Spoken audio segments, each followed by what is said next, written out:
그냥 계속 쭉 읽어가는 중에 마태복음 13장 31절부터 35절까지 말씀을 보도록 하겠습니다. 우리 말씀을 같이 합독하시겠습니다. 마태복음 13장 31절부터 35절까지 같이 읽겠습니다.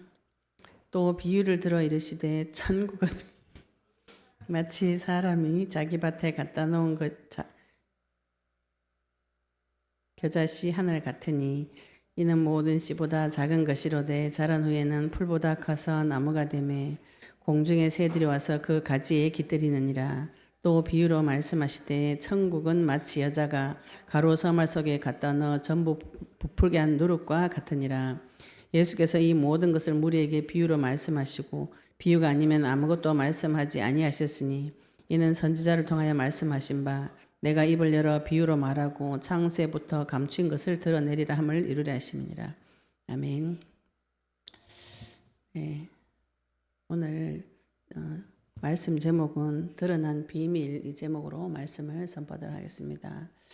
하나님께서 우리에게 복음을 주실 때 처음부터 우리 생각에는 번개를 쳐가지고 눈을 확 열어주실 거라고 많은 분들이 이런 상상을 많이 하시더라고요.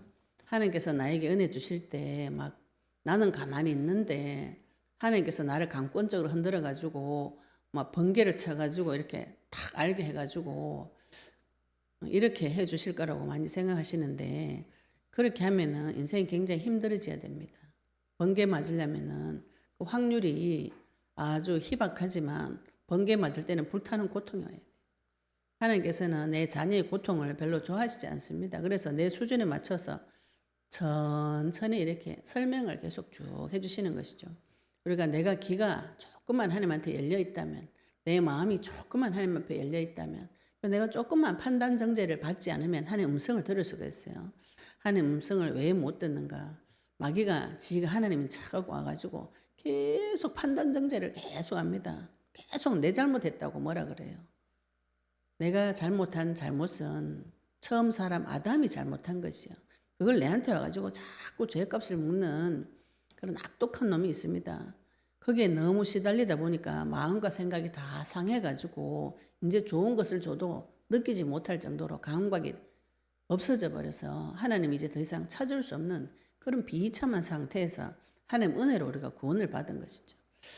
하나님께서 우리에게 구원을 시켜주시고 나에게 구원을 주시고 마태복음에 보시면 하나님께서 예수님께서 계속 제자들에게 뭔가를 계속 가르쳐요. 근데 지금 말씀을 보시면 제자들에게 가르친 것보다 이 앞에는 서기관과 바리새인에게 가르치는 것이 많았어요. 그리고 무리들, 예수님을 따라다니는 사람 중에 제자들이 있고 여러 무리들이 있었습니다. 서기관, 바리새인들이 그 속에 섞여서 저 사람 하는 말에 티끌을 잡아가지고 잡아 죽이려고 작정하고 따라다니는 사람이 있었어요. 그러니까 예수님께서 이 모든 말씀을 비유로 말씀하셔서 쟤네들은 못 알아먹도록 이렇게 말씀하시고 제자들은 저녁 때 또 다시 이 말씀을 또 풀어주세요. 진짜 복음을 사랑하고 하나님 앞에 생명 걸겠다고 하는 사람에게는 하나님께서 따로 불러서 가르쳐 줍니다. 바울도 도란노에 가서 도란노 선에 따로 폭동이 일어나니까 그 속에서 말씀을 사랑하고 언약 잡은 자를 따로 불러내가지고 따로 교육을 시켰다 그랬어요. 우리가 마태복음 10장에도 누가복음 10장에도 현장 가서 합당한 자, 구원을 받을 자 찾았을 때 합당한 자를 찾았을 때 그 동네 그 집에 들어가가지고 그 사람을 따로 세웁니다. 따로 세워야 그 사람이 나중에 다른 사람에게 복음을 전할 수가 있어요. 우리가 이 하나님께서 하시고자 하는 이 큰 비밀에 관심이 없는 것이죠. 사실은 그죠. 기도 열기 싫고 그것도 보기 싫고 마음에 하나님 세계 넣기 싫고 뭐 하고 싶냐면 나는 그냥 잘 먹고 잘 살고 싶다고요. 나한테는 밥이 필요하고 떡이 필요하고 생선이 필요하고 나는 옷이 필요합니다. 자꾸 그 얘기를 하는데 하나님께서는 성령 줬다, 다 줬다, 내가 니 다 줬다, 내가 니 죽기까지 사랑했다. 근데 사람이 눈은 이렇게 딱 이렇게 가려가지고 경주마들이 달릴 때 여기를 가린다 그래요. 여기 가려야 앞만 보고 달리니까 여기를 딱 가려가 계속 가는 것이죠. 우리는 뭐밖에 안 보이는가요? 이게 안 보이고 내 인생 목표가 잘 먹고 잘 사는 것으로 이렇게 탁 가려져 가지고 전심전력으로 달려갑니다. 그래서 우리가 언약 만나기 전에는 갈등이 없어요. 잘 먹고 잘 살고 내 얼굴 세우고 이렇게 쫙 달려가다가 복음을 받고 나면 이게 자꾸 눈이 이제 거치면서 다른 생각이 들어오면서 그때부터 갈등이 생겨요. 갈등이 생기니까 우리 성도님들이 굉장히 당황해 하시더라고. 하나님을 만나고 복음을 받으면 다 평안해지고 만사형통하고 다 잘 되고 이럴 거라고 생각했는데 갑자기 그때부터 막 갈등이 계속 오면서 문제 사건이 터지면서 불속을 막 헤매고 있다는 것을 발견하게 되는데 그것을 해석을 잘 하셔야 됩니다. 내가 원래 불속에 돌아다니고 있었어요. 눈이 캄캄해져 가지고 그게 안 보였던 것뿐이지 복음의 빛을 나에게 비추어 보니까 내가 지금 갑자기 공격받은 것이 아닙니다. 공격을 수없이 받고 있는데 눈이 안 열려가지고 몰랐을 뿐이에요. 그거를 그리스도 이름으로 나에게 빛을 계속 비춰보시면 내가 이런 불타는 고통 가운데 돌아다니고 있었구나. 그죠? 하늘에서 유황비가 떨어지고 발에는 용암이 끓어오르는 그런 데를 맨발로 막 돌아다니는데 뜨거워서 펄쩍펄쩍 뛰는데 자기가 그런지도 모르는 그 이상한 상태, 그걸 하나님께서 그리스도의 빛을 비추면 그걸 먼저들 추원해 줍니다. 그러면 많은 분들이 뭐라고 오해하시냐면은 하느님이 내한테 이랬다 이렇게 많이 오해를 하시더라고요. 그런 말씀하시는 분들의 특징이 뭐예요? 저는 그걸 복음을 몰라서 그렇다고 생각합니다. 복음을 모르니까 하나님 자꾸 내를 저주했다. 하나님 내를 지옥에 갖다 던졌다. 하나님께서 나를 망하게 했다. 이렇게 생각하시더라고요. 근데 마귀는 어디 가고 없는 것이죠. 그러면 어떻게 해야 되나요? 나는 거룩하신 하나님 앞에 거룩하게 살아라고 명령을 받았기 때문에 하나님 앞에 가가지고 더러운 말도 하지 마라. 이런 말을 또 어느 또 성경 구석에는 또 있어요. 그래가지고 하나님 앞에 가서 말도 못하고 내만 열심히 참다가 이제 한계가 부닥쳐가지고 이제 정신 문제가 오는 거죠. 미칠 것 같은 거죠. 이런 생각이 수천 수만 가지가 나타나가지고 나를 괴롭히는데 언약 잡지를 못하는 거죠. 주 이름만 부르시면 되는데 주 이름 부를 때 하나님께서 나타나 주셔서 그 모든 배경에 있는 사단의 머리 다 밟은 거, 터트린 거, 죄 중에 네가 헤매고 돌아다니는 거, 그 내가 불타는 고통에서 내가 너를 건져내 주었다는 그 소식을 하나님께서 계속 들려주는데 자꾸 마음을 닫는 것이죠. 그거 말고 그래도 내가 이 불타는 고통에서 한번 해결을 받아보겠습니다. 이런 얘기를 성도가 하나님 앞에 가서 계속 하는 것이 종교기도입니다. 가만히 계셔보세요. 이렇게. 근데 진짜 복음이 들어가면은 이게 해석이 문제와 사건이 그때부터 해석이 바르게 되어집니다.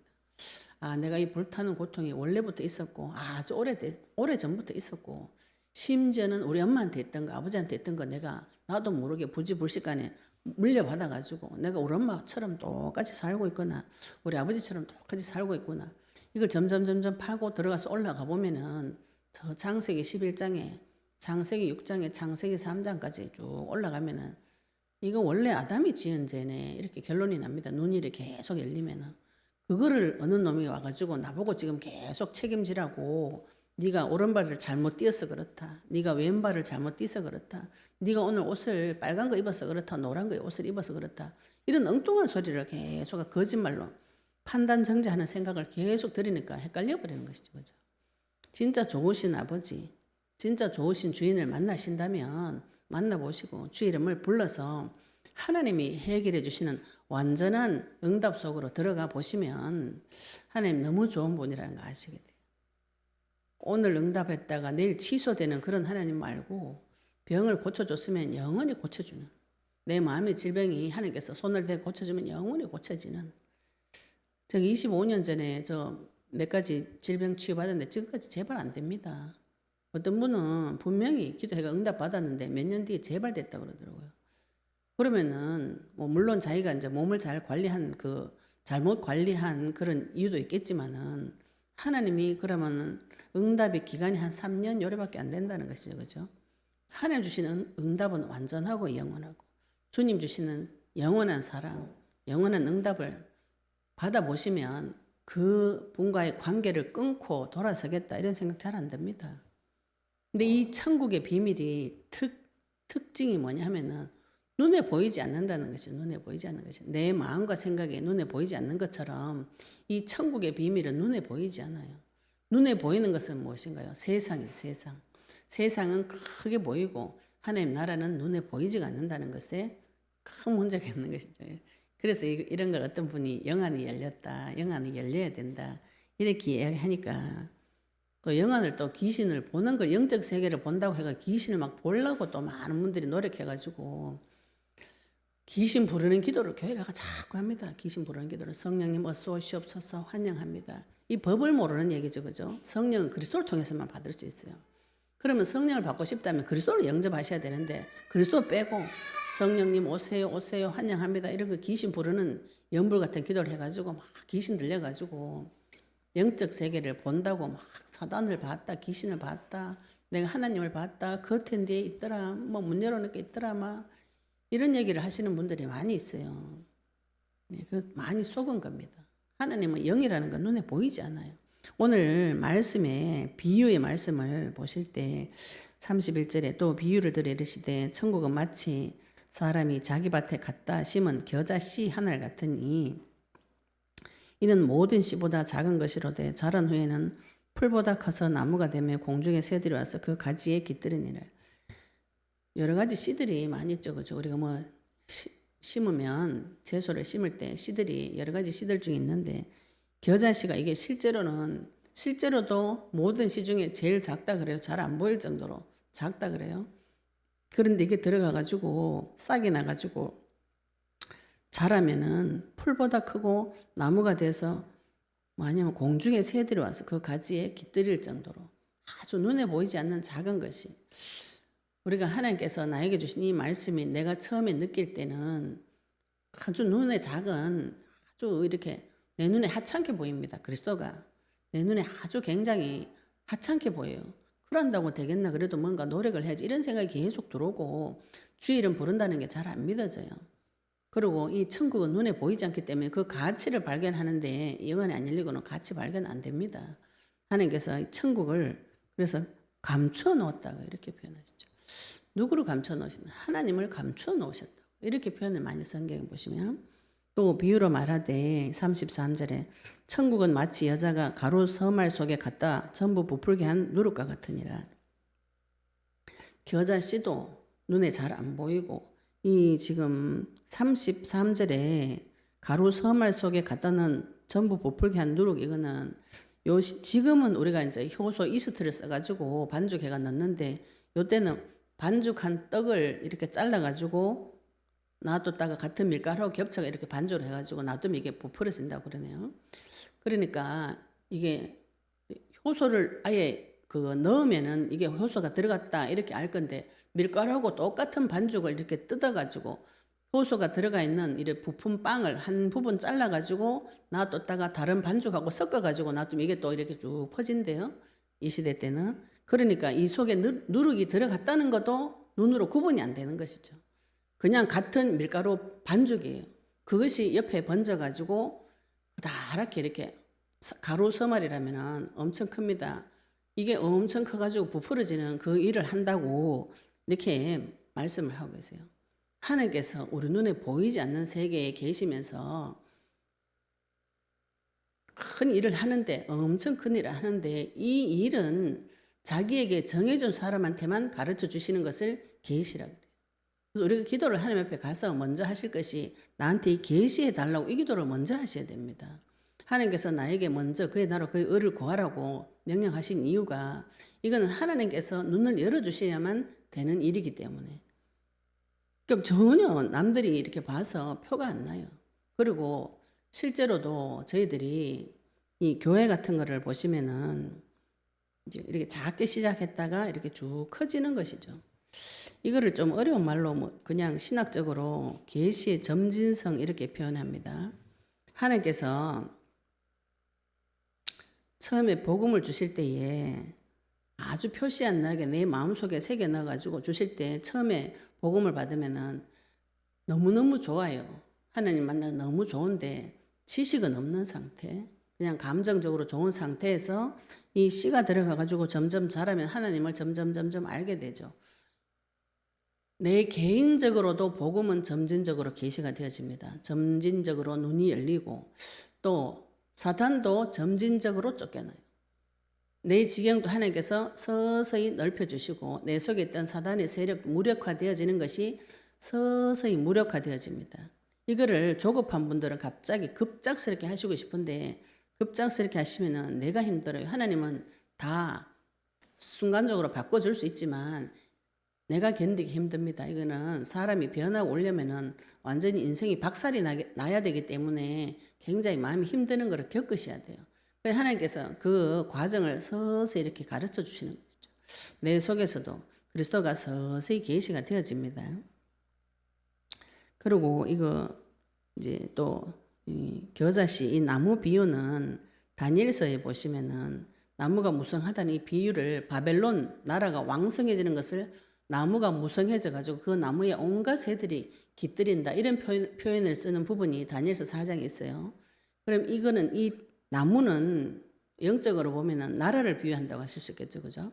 다니엘에게 하나님께서 그 느부갓네살 왕이 꿈을 꿨는데 그 꿈풀이를 다니엘이 가서 해줍니다. 다니엘이 가서 해주는데 느부갓네살 왕이 꾸는 꿈을 다른 사람이 해석을 못하고 언약 가진 자가 가서 해석을 해주는데 뭐라고 말씀하냐면은 이 비밀을 믿는 자에게 나타내 주셨다. 자기한테 하나님께서 나타내 주셨다. 이렇게 표현했거든요, 다니엘이.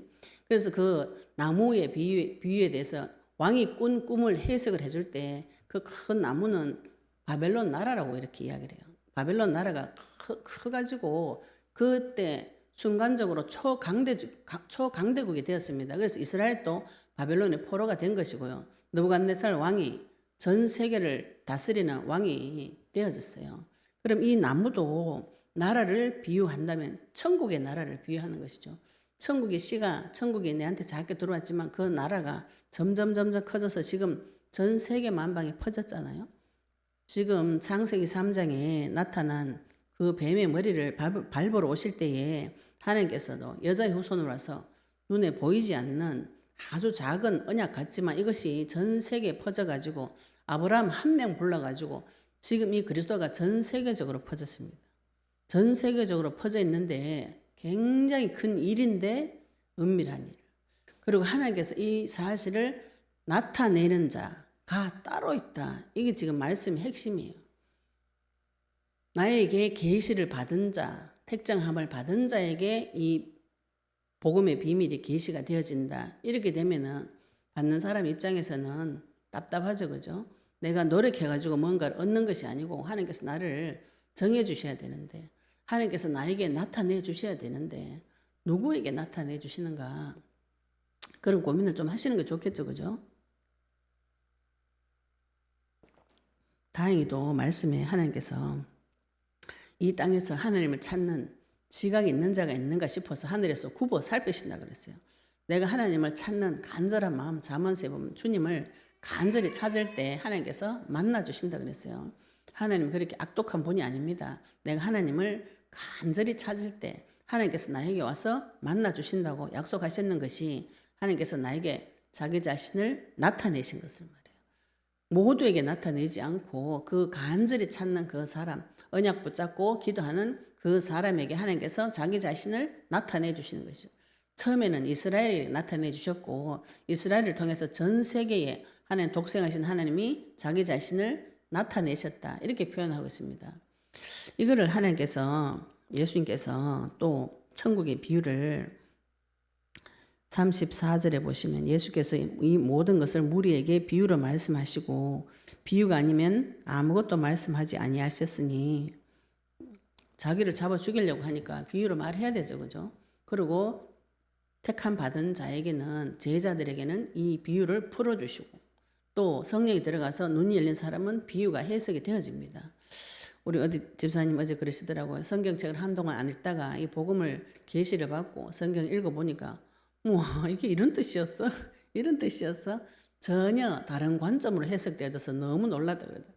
저도 복음이 계시되고 성경 보니 가슴이 벙벙해질 정도로 성경 보면은 너무너무 이게 가슴이 터질 것 같아요. 이 모든 비밀, 이게 비밀인데 이거 말해주는 사람이 없노? 이런 생각이 들 정도였어요.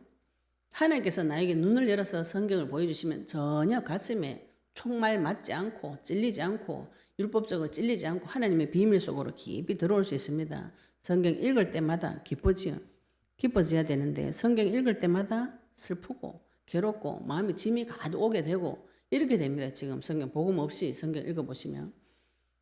그래가지고 또 그 찔리는 말씀을 또 매일 또 올려가지고 묵상해라 막 이래가지고 말씀만 읽으면은 성경 말씀만 읽으면은 모든 눈이 열릴 것처럼 그렇게 말씀하시고 또 심지어는 교회에서 그렇게 다들 이야기하세요.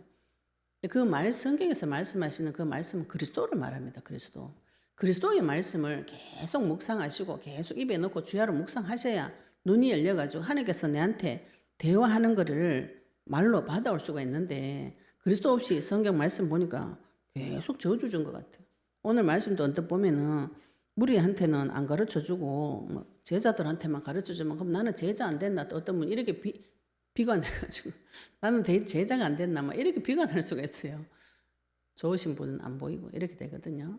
복음을 가지고 이 말씀 보시면 하나님께서 나에게 복음을 계시해 주시고 이 천국의 비밀이 아무에게나 계시가 되어지지 않고 그 가치를 아는 자, 전 재산을 팔아서라도 천국의 비밀을 사고 싶은 그 사람에게 계시해 주시고 또 요한복음의 1장에 보시면 나다나엘이 언약의 말씀 붙잡고 기도하고 있었어요. 하나님께서 제자를 다 찾아가셨습니다. 제자를 다 찾아가셔가지고 지명하여 부르셨어요. 하나님이니까. 예수님은 저 사람이 사람은 겉모양을 보지만 하나님 그 속을 보신다 그러셨잖아요.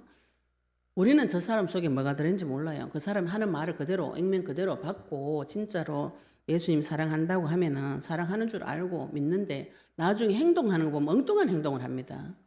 그럼 사람은 자기도 모르게 말과 행동이 다르게 되어져 있는 것이죠. 그런데 하나님은 말하고 속하고 다른 걸 아시고 하나님께서는 그 중심을 보신다고 그런 것이죠.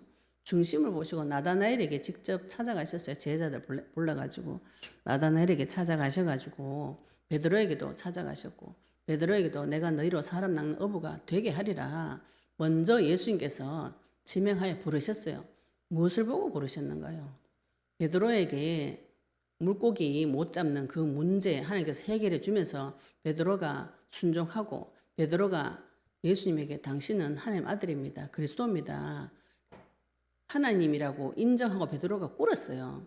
그래서 베드로를 제자로 삼으신 것이고 나다나엘에게도 가서도 나다나엘에게 무화과 나무 아래서 기도할 때 아무도 없을 때 네가 기도한 거 내가 다 봤다.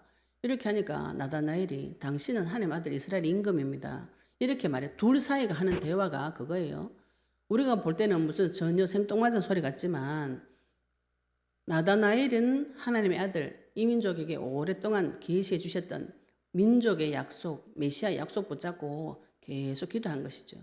지금도 우리가 언약 붙잡고 기도하는 사람 이 심정이 이해가 될 겁니다. 내가 그리스도가 필요하고 나에게 하나님 필요하고 내 상태가 너무나 심각하고 처참하고 마귀는 나는 절대로 이길 수 없고 이런 것들이 밝혀진다면 그리스도가 너무너무 귀해지고 그리스도 이외에는 길이 없구나 이게 나타납니다. 이런 생각이 옵니다. 그러면은 그 당시에 제자들도 그걸 기다렸다는 것이죠. 예수님께서 그런 사람을 한 명 한 명 찾아가지고 다 골라냈고 12제자를 찾았고 사마리아 여자에게도 하나님께서 예수님께서 거기 가시는 이유가 그거였어요. 사마리아 여자가 누구를 기다린가? 메시아를 기다렸습니다. 북이스라엘은 아수르가 이방인들 다 집어넣어가지고 이스라엘 남자들 씨를 다 말려버렸어요. 다 보내버렸어요.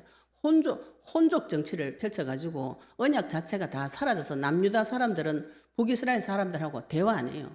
더군다나 사마리아는 더 안 갑니다. 왜? 이방 남자들이 와서 다 결혼해가지고 후손을 낳았기 때문에 유대인들 취급을 안 해줘요.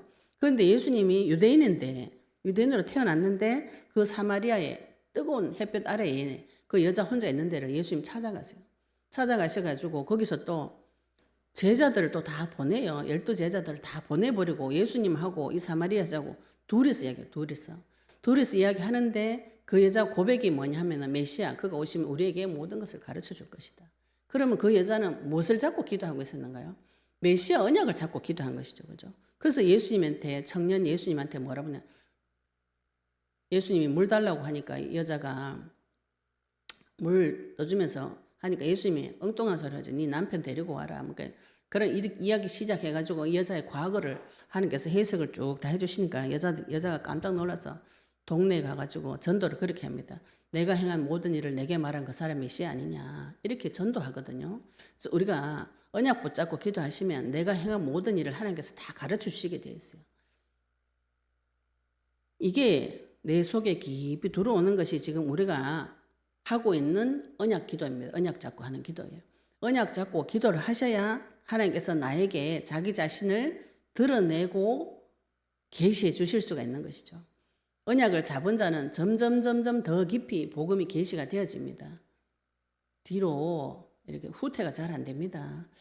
내가 좋으신 하나님 만났으면 그 좋으신 하나님을 점점 더 만나고 싶어지지, 좋으신 하나님 만났는데 그 하나님이 갑자기 무서운 하나님으로 변하고 이렇게 되지 않잖아요. 그죠? 좋으신 분을 조금 만났으면 더 깊이 들어가면 더 큰 좋으신 하나님을 만나게 되는 것이죠. 이걸 하나님께서 성경 전체를 통해서 이걸 설명하고 계신 것입니다. 제일 처음에 창세기 3장 이거를 원시시대 계시라 그래요. 창세기 3장 1장에서 3절까지, 창세기 1장에서 3장까지 그 제일 처음 시작한 그 상태를 기록해놨어요. 하나님께서 창조하셨고 창조 원형이 무엇이고 문제 사건이 무엇이고 요거 처음에 하나님께서 계시해 주신 거죠. 생명나무가 있었고 선악과가 있었고 뱀이 있었고 육신이 죽고 하나님 떠나가지고 영적 사명이 왔는데 여자의 후손이 올 것이다. 처음에 계신 원시복음이라 그래요. 그 다음에 시간이 지나가지고 노아 시대 때 이르러가지고 모든 것이 죽고 죽음과 심판에 대해서 하나님께서 또 더 깊이 계시를 해주신 것이고요. 족장 시대 때는 환상으로 꿈으로 또 모세 한 명 불러가지고 미래 나라에 대해서 장차 가야 될 곳에 대해서 더 구체적으로 설명하셨고, 모세 시대 때 와가지고는 성막과 또 성전을 통해서 그리스도를 더 깊이 앞으로 신정 국가까지 이 나라를 세우는 것을 더 깊이 계시해 주셨고요. 왕국 시대 때는 신정 왕국을 통해서 왕이 백성들을 어떻게 다스리는지 이런 거 구체적으로 더 깊이 설명해 주시고, 그 시대를 지나서 사복음서에 그리스도가 오셨다는 거. 그래서 사복음서가 이 성경의 계시의 최고봉이라 그래요. 하나님께서 창세기 3장 15절에 약속하신 그 사실을 성경을 통해서 서서히 하나님께서 좀 더 구체적으로 좀 더 세밀하게 설명하셔서 사복음서에 그 모든 말씀을 다 오늘 또 뭐라 그래요? 말씀을 이루려 합니다. 35절에 보면은 내가 입을 열어 비유로 말하고 창세부터 감추인 것을 드러내리라 함을 이루려 하십니다. 하나님께서 사복음서를 통해서 자기 자신이 그리스도이신 것을 다 이루신 거, 이거를 계속 성경 말씀을 사복음서를 통해서 설명을 하고 계신 것이죠. 그 다음에 사도행전부터 계시록까지는 성령 강림해서 성령께서 실제로 복음을 받은 자가 어떻게 살아야 되는지 적용된 것을 설명하고 있어요. 이걸 성경은 처음부터 창세기 3장부터 지금까지 계시록까지 그걸 가지고 이렇게 쭉 끌고 가면서 설명을 계속 해주시는 것입니다. 이런 부분에 눈이 안 열리면 계속 성경 보면은 똑바로 살아야 되겠네, 뭐 살아야 돼, 이렇게 자꾸 들어와요. 하나님 앞에 복음을 계시해 달라고 기도하셔야 됩니다. 또 로마서 16장 25절에 보시면 이것을 하나님께서 영세전부터 감추어 두었다 그랬어요. 왜 감추어 두었는가? 우리가 너무 귀중한 거 있죠. 그죠? 너무 귀중한 거. 애들한테, 이게 지금 애들한테 교육을 시킬 때 예를 들어서 뭐 엄마 책상 하나 사주세요 이렇게 하면은 되게 지혜로운 부모님은 애한테 책상을 사기 위해서 엄마 아버지한테 계속 오랫동안 요구를 하게 하고 고민을 하게 하고 그 가치를 가르쳐서 사줍니다. 지혜로운 사람들은. 근데 돈만 많고 애한테 무조건 잘해주면 좋다 이런 생각 가지고 지혜롭지 못한 생각이죠. 애가 책상 사달라면 책상 사주고 뭐 옷 사달라면 옷 사주고 신발 사달라면 신발 사주고, 이거 애한테 좋은 게 아니에요. 그 아이가 나중에 그 가치를 모르게 됩니다. 가치를 모르게 되고 자기 엄마 아버지는 무조건 다 해줬으니까 온실속의 하초처럼 나이가 많이 들어도 돈 없어도 어딘가가 누군가가 해주겠지 이렇게 아무 일이 개념 없는 애가 되더라고요. 하나님께서 우리에게 뭘 주실 때에 기도를 많이 시키셔가지고 주시는 것이죠. 감추어 두었다가, 그리고 이 땅에 있는 사람들은 다 악합니다. 천사 같은 사람 없어요. 의인은 없나니 한 명도 없다 그랬어요. 하나님께서 이 비밀을, 하나님의 비밀을 감추어 두었다가 드러내시는 거죠. 우리 로마서 16장부터 한번 찾아보겠습니다. 하나님께서 무엇을 감추시고 무엇을 드러내셨는지 로마서 16장 25절 보겠습니다. 나의 복음과 예수 그리스도를 전파함은, 오늘 16장 25절에 나의 복음 예수 그리스도 전파하는 것은 감추어 줬다. 영세전부터 감추어 두었다가 이제는 나타내신 바 되었으며 영원하신 하나님의 명을 따라 선지자들의 글로 말미암아 모든 민족이 믿어 순종하게 하시려고 알게 하신 바 그 신비의 계시를 따라 된 것이니 이 복음으로 너희를 능히 견고하게 하실 지혜로우신 하나님 예수 그리스도로 말미암아 이 영광이 세세무궁하도록 있을지어다. 무엇을 감추어 두었는가요? 이 복음과 예수 그리스도 전파하는 거. 이거는 만세전에 영세전에 감추어 두었다가 이제 나타내신 바 됐어요. 복음을 하나님께서 감추어 두었다가 나에게 나타내신 바 되게 하셨습니다. 지금 나에게 나타내신 이 복음을 붙잡고 기도하셔야 이 복음을 전파할 수 있는 것이죠. 그런데 이게 감춰졌다가 하나님께서 나에게만 가르쳐 주신 비밀이다, 이렇게 생각하시면 그 가치가 어느 정도가 되는가요? 내 속에, 그죠? 이 귀한 복음을, 그 누구도 알아먹을 수 없는 이 복음을 하나님이 나에게 가르쳐 주셨어. 그 가치가 점점 믿어지면 믿어질수록 그 가치가 나에게는 점점 높아갑니다. 높아져요. 그 가치, 소중함에 대해서. 지금 우리가 영상을 통해서 계속 말씀을 선포하고 또 토요 세미나 때 무슨 세미나, 치유 세미나 아니면 제자 훈련 세미나 때 오셔서 영상을 통해서 들으시고 너무 좋다고 하시는 분들, 처음에 충격 받으신 분들 많이 있어요. 너무 좋아요. 그렇게 하셔놓고는 다른 게 나타나면 그게 또 좋아요, 이렇게 가시더라고요. 그래서 왜 저래 됐나 싶은데, 하나님께서 그 사람 깊은 속에 나의 복음, 나의 예수 그리스도, 이거를 기도하지 않고 언약 붙잡지 않으면 사단은 그걸 다 빼내갑니다. 빼내가가지고 복음을 깨닫지 못하더라고요. 하나님께서 분명히 이것을 나한테 나타내 주셨을 때에 우리가 그 가치를 언제 깨닫느냐 하면 다른 사람에게 복음을 전해보면 그게 더 깨달아져요. 저 사람은 이걸 듣고 쉽게 놓고 가버리는데 나는 왜 이 복음이 그렇게도 좋았을까? 들어도 좋고 끝없이 좋고 그 속에 들어가 있는 그 신비한 세계가 한도 끝 없이 나한테는 계속 계시가 되어지는데 저 사람은 듣고 너무 좋다가 놓고 가버리는, 심지어는 또 다른 거를 저한테 어떤 분이 막 이렇게 보내줘요. 막 이렇게 메시지를 보내주고 또 훈련 영상도 막 보내주고 이렇게 하세요. 그분은 또 제 영상 들었을 때도 너무 좋아가지고 전도사님 같은 메시지 너무 좋습니다, 이렇게 했는데 한 몇 달 지나가 또 다른 데 거 너무 좋다고 내한테 불타는 마음에, 저를 사랑하는 마음에 영상을 보내주시는데 제가 그런 얘기 들을 때 뭐라고 답을 드려야 될지를 모르겠어요. 저는 이 복음이 아직도 너무 좋고 아직도 이 복음을 생각할 때는 너무 좋고 계속 하나님께서 응답해 주시는데 이거 말고 다른 거를 찾고 싶은 생각이 잘 없습니다. 그런데 이 사람은 더 좋은 게 있다는 거예요. 이거 말고 이거보다 더 좋은 게 있대요. 그래서 나를 사랑하는 마음에 그렇게 어려운 길 가지 말고 편안한 길이 있다고. 나 지금 편안한데 주일은 부르기만 하면 되는데 그거 말고 더 좋은 길이 있다고 이렇게 이야기를 하시는 거예요. 그래요. 저는 이게 제일 좋기 때문에, 저는 그 가치를 발견했기 때문에 이걸 못 놓는데 그분은 어찌 돼가지고 자꾸 다른 더 좋은 것이 나와버려요. 이거 어떻게 된 심판이고. 그런 거 볼 때마다 하나님 앞에 하나님 앞에 감사합니다.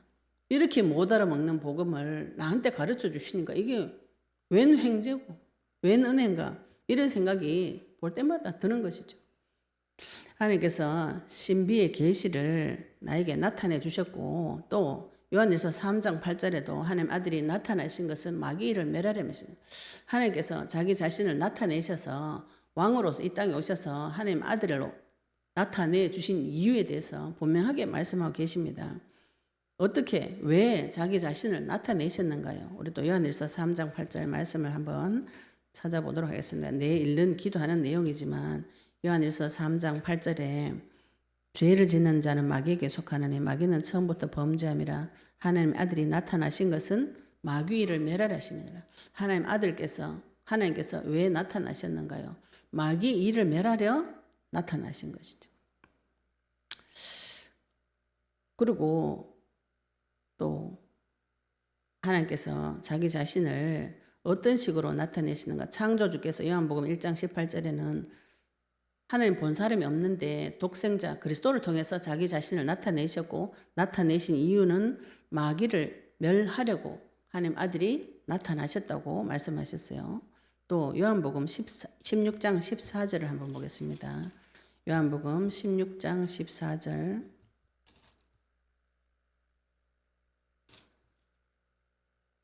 요한복음 16장 14절. 하나님께서 나타나신 이유가 그가 내 영광을 나타내리니 내 것을 가지고 너희에게 알리시겠습니다. 하나님 영광을 가지고 우리 눈에 보이지 않는 창조주의 세계로 들어가는 것이 눈에 보이는 하나님 대신 그리스도를 통해서 하나님께서 자기 자신을 나타내시고 그것을 가지고 나한테 복음을 알려주시는 것이다. 이렇게 표현하고 계시죠. 보이지 않는 영적 세계를 하나님께서 눈으로 나타내신 분이 누구냐 하면 독생자 대신 예수님이시고, 그 예수님이 나한테 이 영의 세계, 하나님의 영광의 세계, 하나님의 세계를, 창조주의 세계를 나에게 가르쳐 주시는 거죠. 나에게 나타내 주셔서 가르쳐 주시는, 알려주시겠다는, 가르쳐 주시겠다는 것이고요. 요한복음 또 17장 6절에도 보시면 세상 중에서 내게 주신 사람들이 내가 아버지 이름을 나타내었나이다. 그들은 아버지의 것이었는데 내게 주셨으며 그들은 아버지의 말씀을 지켰나이다. 세상 중에서 내게 주신 사람들에게 내가 아버지의 이름을 나타내었나이다. 그리스도를 통해서 아버지의 이름을 나타내셨는데 누구에게 나타내셨는가? 내게 주신 사람들이 있어요. 하나님께서 그리스도에게 주신 사람이 있습니다. 이 사람에게 자기 자신을 나타내셔서 창조주의 세계로 들어올 수 있도록 도와주신 것이죠. 그러면 이 그리스도를 받은 자는 또 어떻게 이 사실을 나타내는가? 디도서 1장 3절을 한번 보겠습니다. 디도서 1장 3절에 보시면 디도서 1장 3절에 보시면 자기 때에 자기의 말씀을 전도로 나타내셨다. 불신자들은 누구를 통해서 또 하나님을 만나는가요? 자기의 말씀을 전도로 나타내셨다. 이 전도는 우리 구주 하나님이 명하신 대로 내게 맡기신 것이 됐어요. 하나님께서 나에게 나타나셨고, 하나님께서 그리스도 예수를 통해서 나에게 나타나셨고, 그리스도 예수를 통해서 하나님 만난 자는 전도를 통해서 불신자에게 하나님의 말씀을 나타내 주시는 것이죠. 그러면 우리가 지금 이 언약의 말씀을 받았습니다. 하나님께서 나에게 주신 언약의 말씀이 겨자씨처럼, 누룩처럼 처음에는 전혀 보이지 않는 것이 내 속에 들어왔다가 이것이 점점 자라야 돼요. 생명은 자라나셔야 됩니다. 안 자라나는 게 이상한 거예요. 응답 안 받은 지 30년 됐습니다. 그럼 많이 이상합니다. 빨리 그거 버리셔야 돼요. 버리시고 대답하시는 좋으신 하나님 만나셔가지고 처음에는 불신자들하고 비슷하게 살아요. 구원받고도 불신자처럼 살지만 시간이 오래 지나게 되면 그 생명이 자라게 되면 그 사람의 삶 속에 큰 나무에 새들이 와서 깃들여 살듯이 어떤 사람들이 그 사람을 위해서 구원받는 일들이 계속 벌어지는 것이죠. 이게 하나님께서 자기 자신을 나타내는 과정, 시간, 이 통로, 이걸 지금 하나님 말씀으로 밝혀주고 계신 거죠. 이거는 허락된 사람에게만, 하나님 앞에 정해진 사람에게만 되어지는 것이기 때문에 우리가 이거를 사모하고 그리워하고 구하셔야 돼요. 내가 돈을 구하고 내 건강을 구하고 생명을 구하고 내 거를 많이 구하지만 제일 중요한 게 뭐예요? 생명 구하는 게 제일이죠. 그죠? 내가 뭘 살아있어야 뭐 돈도 필요하고 옷도 필요하고 뭐 떡도 필요하고 밥도 필요한 것이지 죽어버리면 소용이 없는 것이죠. 생명 구하는 거, 이 기도를 먼저 하셔야 되는데 그 생명 구하는 것이 언약을 구하는 것이에요.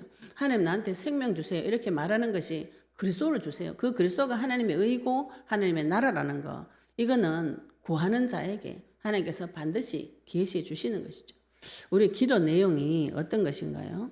내한테 눈에 보이지 않는다고, 이 세상에서 가치 없어 보인다고 다 던져버렸던 그것이 나중에는 큰 나무가 돼서 나한테 돌아올 때가 있습니다.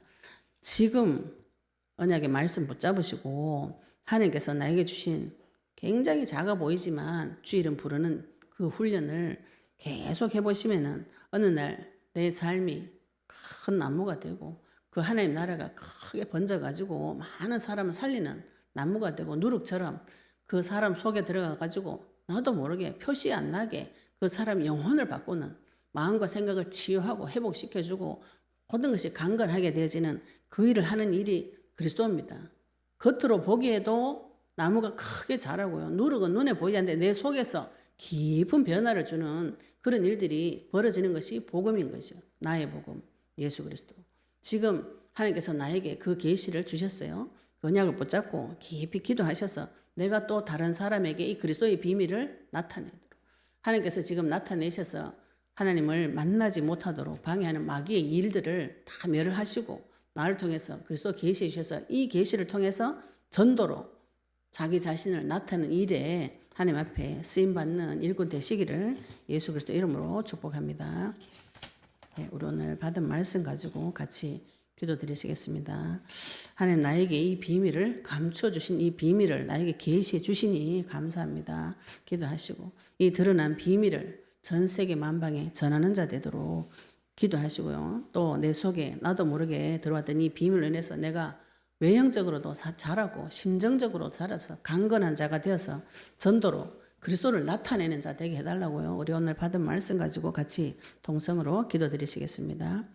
하나님 아버지, 네, 감사합니다. 우리 그리스도의 복음 말씀 주시니 감사합니다. 만화의 은혜수가 만주시 되신 아버지 하나님, 오늘 이 시간에 이 아버지 하나님 눈에 보이지 않는 작은 아버지, 이 시중에 가장 작은 겨자씨 같은 믿음, 아버지 가루 서말 속에 숨겨놓은 누룩 같은 그 믿음, 지금 남들이 보기에 내 속에서 표시도 나지 않고 작아 보이는 그 믿음이 아버지 하나님 그 씨가 자라서 살아날 때 큰 나무가 되어서 외형적으로도 많은 사람을 살리고 어떤 영혼도 다 품을 수 있는 큰 나무가 되도록 하나님께서 축복해 주시옵시고, 아버지 누룩처럼 그 속에서 아무것도 모르지만 내 속에 들어와서 내 속의 깊은 부분까지 살려서 강건한 자가 되어서 아버지 하나님, 하나님께서 나에게 나타나 주셔서 나를 치유하시고 회복시키신 것 같이 다른 사람에게 아버지 하나님 전도의 비밀로 그리스도를 나타내는 자 되고, 나의 복음과 예수 그리스도가 나한테 아버지 먼저 적용이 되어지고 신비가 계시가 되어져서 아버지 그 언약의 말씀을 다른 사람에게 전하는 자 되도록 주님 축복하여 주시옵소서. 하나님께 주신 이 비유의 비밀, 아버지 천국의 비밀이 나에게 계시가 되어지도록 주님 역사해 주시옵시며, 우리가 아버지 하나님께서 나에게 계시되어 줄 때까지 주님 앞에 간절히 찾고 매달리는 심정, 지각 있는 자 되도록 주님 축복하여 주시옵소서. 아버지 은혜 감사드리며 예수 그리스도 이름으로 기도드렸습니다. 아멘. 네, 우리 같이 기도하는 시간 갖도록 하겠습니다. 전 세계 8천만 성전 재건 운동, 하나님 우리들 세미나, 토요 세미나, 제자 훈련 세미나, 또 시간관을 초월한 온라인 예배, 그리스도 선포 훈련 통해서 전 세계 8천만 성전 재건 운동이 일어나고 이일성교, 어린이성교, 치유센터, 출판사, 엘프레즈 찬양팀 세워주셔서 예수님 다시 오시는 그 길을 준비하게 해달라고요. 우리 같이 언약 붙잡고 기도하시겠습니다.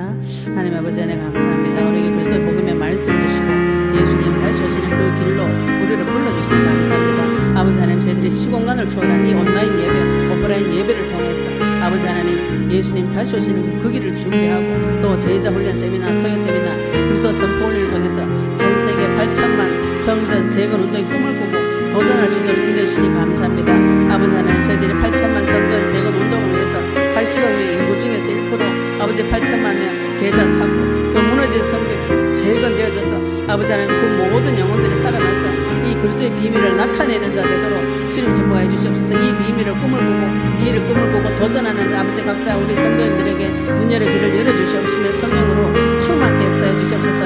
이일 성교, 어린이 성교, 치유센터, 출판사, 엘프리즈 찬양팀을 통해서 아버지 하나님 8천만 명 성전 재건운동 감당할 수 있도록 주님 축복하여 주시옵소서. 아버지 은혜 감사드리며 예수 그리스도 이름으로 기도드렸습니다. 아멘. 네, 또 또 저희들 세워진 교회, 한국 교회와 우리가 각자 세워진 교회를 위해서 같이 기도드리시겠습니다. 그리고 저희들은 온라인 예배니까 이게 인터넷 통신망으로도 공격이 자꾸 들어옵니다. 인터넷 통신망을 통해서 공격한 허감도 꺾어주시고요. 세워진 교회, 서울교회, 경주교회, K국교회, 대구교회, 울산교회, 또 충주에서 아산에서 기도하고 춘천에서도 기도하고 계신데 멀리 또 해외에서 기도하고 계신 해외 사역자들 위해서